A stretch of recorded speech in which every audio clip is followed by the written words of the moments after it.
si era un genocida o no. Era un comerciante, buscaba una nueva ruta porque había conflicto en Medio Oriente y él necesitaba plata y España necesitaba plata y en ese momento España era una potencia. No. Llegan acá. España no existía España. Bueno, existía la coronita se estaba armando. Sí. La embocó. También, la corona esta, Isabel la embocó porque no tenía nada.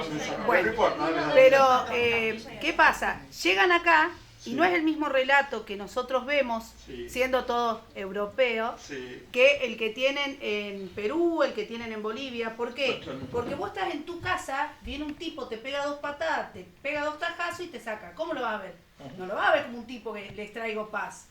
O sea que no podés ver la historia de esa manera.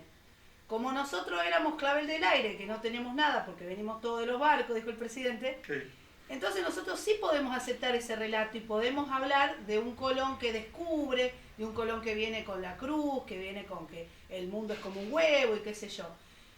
Y lo tenemos acá nomás y nos pasa hasta el día de hoy. Nosotros acá en un pueblo pequeño vienen estudiantes de intercambio y si es canadiense o rubio de ojos celeste le hacemos notas con Guillermo. Claro. Pero cuando vino la licenciada paraguaya que se hablaba 51 idiomas y tenía 23 años, le hicimos una triste nota y nadie le hizo nada. Entonces, ¿por qué? ¿Por qué de acá nomás? ¿Por qué de Paraguay? A ver, hay un montón de cosas que nosotros nos vamos perdiendo en el camino porque nos falta esto, nos falta ver la visión del otro. ¿Cuál fue la mala suerte que nosotros tuvimos con nuestros pueblos originarios? Que teníamos en la mayoría pueblos nómades, entonces tenían mucha cultura y mucha riqueza cultural, pero la llevaban adentro, era de ellos, no tenían monumentos o cosas que nosotros vemos ahora. Entonces, ¿qué pasa? Es más fácil, porque ¿cómo es que dicen muerto el perro se acaba la rabia? Cuando se empiezan a diezmar los pueblos y te empiezan a prohibir hablar con tu idioma y te empiezan a prohibir vestirte de tu manera o ponerle a tus hijos los nombres de tus antepasados, empezás a perder eso. Acá vino un lonco que lo conoce Vane y él nos hablaba de que cuando eran chicos eran pobres, porque ser indio es sinónimo de ser pobre y que ellos tenían vergüenza de ir a la escuela y hablar su idioma, más allá de que su abuela lo hablaba y de que ellos lo hablaban dentro de su casa, en la escuela no lo podían hablar. Y ha pasado en el litoral, que es increíble, la lucha que han tenido con defender su lengua, de chirlear a los chicos en la escuela mal, porque hablaban en guaraní, y lo siguen haciendo. O sea, no se perdió la tonada, nosotros ni siquiera tonada cordobesa tenemos. O sea, que ya desde ahí tenemos una cosmovisión que somos huérfanos de un montón de cosas. Pero para un poco contestarte y contestarle a la señora, yo creo que hay mucha gente especializada que va a cotejar y va a discutir. Me parece que en ese sentido hay mucho por ampliar. Creo que por eso yo rescataba esta frase que dice en las ruinas en Misiones, de los indios, cuando dicen 2 cosmovisiones, 2 mundos diferentes, un encuentro. Entonces me parece que con la agresión ya nos sobra. Incluso, no quiero contarles, pero los invito a leer el libro, yo no cuento ninguna verdad. Yo cuento reflexiones y voy en el viaje físico, un viaje mental, un viaje de miedo, un viaje de desafíos. Es como constantemente en el umbral de la utopía y la distopía. ¿Voy o no voy? Sigo. Y la vida de una persona común, que en ese momento va investigando y con algunas cuestiones históricas que te invita a pensar, pero a pensarte. Entonces es un viaje, pero es un viaje hacia adentro. Lo que cuento hacia afuera es geografía, historia, lo que quiero, o poder verlo, no, te gusta, poder distintas interpretaciones. Eso creo que hay muchos historiadores que estudian mucho para estas cosas. Lo que intenté contar es esto. Y termino en un... que no les voy a contar cómo termino, porque si no les cuento el final del libro, el final de la película. Y lo que me interesa es que lo lean, es que creo que esa construcción, esa involucrarnos en los recorridos o en las curiosidades o en lo que sea, nos lleva a caminos que son bastante interesantes, pero que no están como oferta cultural que nosotros las podemos hacer. Y esto está hecho. Y nada, lo que trato es de transmitir lo que mis curiosidades me llevaron a gente joven que se permita soñar, que se permita ampliar la cabeza, que se empiece a que no hay verdades absolutas de ningún tipo, no hay más verdades. Creo que hay que romper con estas eternas discusiones que lo único que nos llevan es a guerras y a peleas y no permite absolutamente nada.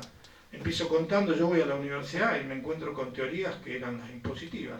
¿Cuál era? Capitalismo y marxismo. Yo decía, pero americano no hay nada. Lo poco americano que había era la teología de la liberación, pero no se podía leer. A mí me gustaba historia, pero a Marx no lo podía leer.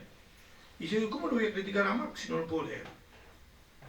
Y es más, yo creo que el día que lo leí fui más crítico de Marx que antes. Entonces, ¿qué eran? Teorías de los europeos.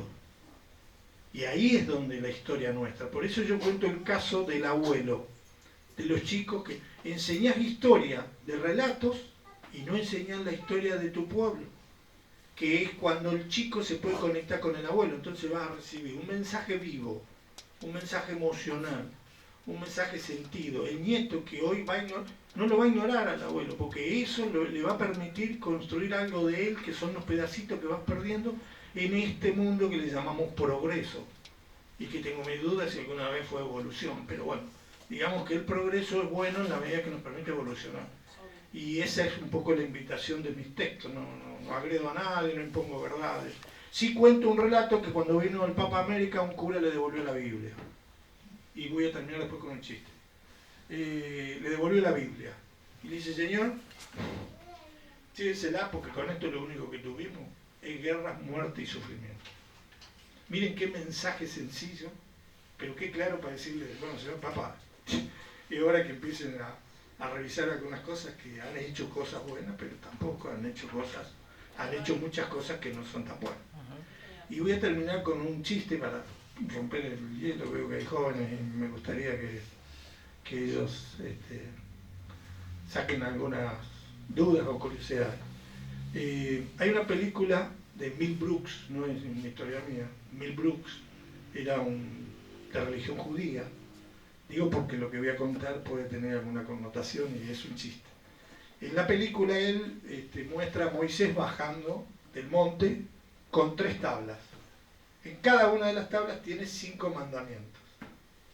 Sí, cuando va bajando se le cae una tabla y se rompe. Y le quedan 2. Dice, bueno, a partir de ahora el mundo tiene 10 mandamientos. Está bueno.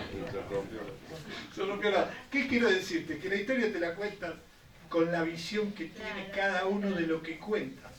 Pero, por ejemplo, cuando yo hice la investigación de historia de la Baulaye tiene una historia oficial, el pueblo, todo el mundo habla de eso y lo que hablan es de una leyenda.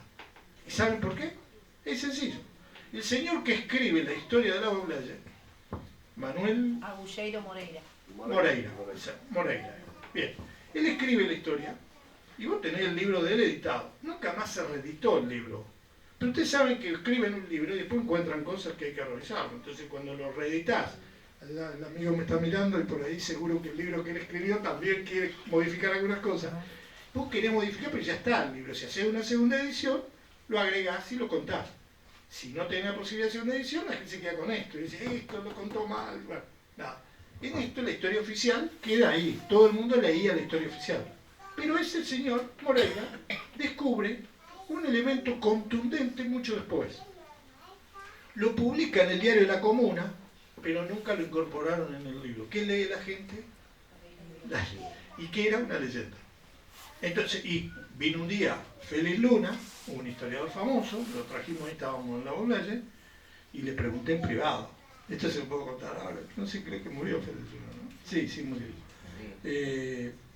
Bueno, que me perdone si no está bien. Le pregunto a don Félix, tengo un problema existencial. Yo hice la investigación de historia y la gente sabe la leyenda, y yo tengo los elementos que muestran que la historia es otra. Le digo, ¿qué hago? Encima era funcionario en ese momento. ¿Qué hago? Me dice, deje que la gente siga creyendo en la leyenda. Y yo me quedé helado, porque dije, wow. Y ahí empecé a mirar la historia, ya no pelearme por la historia, sino son las visiones que cada uno tiene. Me parece que estamos en un mundo donde necesitamos más que guerra, más paz. Y más que enfrentarnos, creo que comunicarnos y encontrarnos más, me parece. Y es lo que trato de sugerir en esto, pero resignificando los valores que por ahí, como vos bien marcabas recién, están desvalorizados, creo que hay que resignificar. Y con esto cierro. Los mayas también tienen mucho para decir y siguen descubriendo inmensas ciudades que no se sabe cómo están donde están. Y si miramos la época de los mayas, de los aztecas y de los incas, y miramos para el otro lado del mundo, ojo que andan palo y palo en los años, ¿eh? Porque los pre-incas tienen 5.000 años de historia. La ciudad de Samarcanda tiene 3.000, Roma y Atenas tienen 3.000.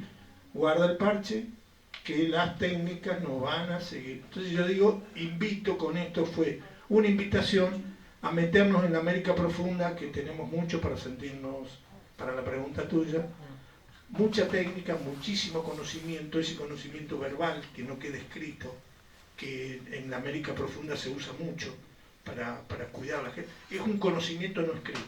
Y hoy ustedes saben que la medicina por primera vez empieza a aceptar que hay un conocimiento no escrito, que no está pasado por el rigor de las ciencias, pero que lo empiezan a aceptar como tal. Es que hay que ampliar las fronteras mentales que tenemos y los formatos que tenemos.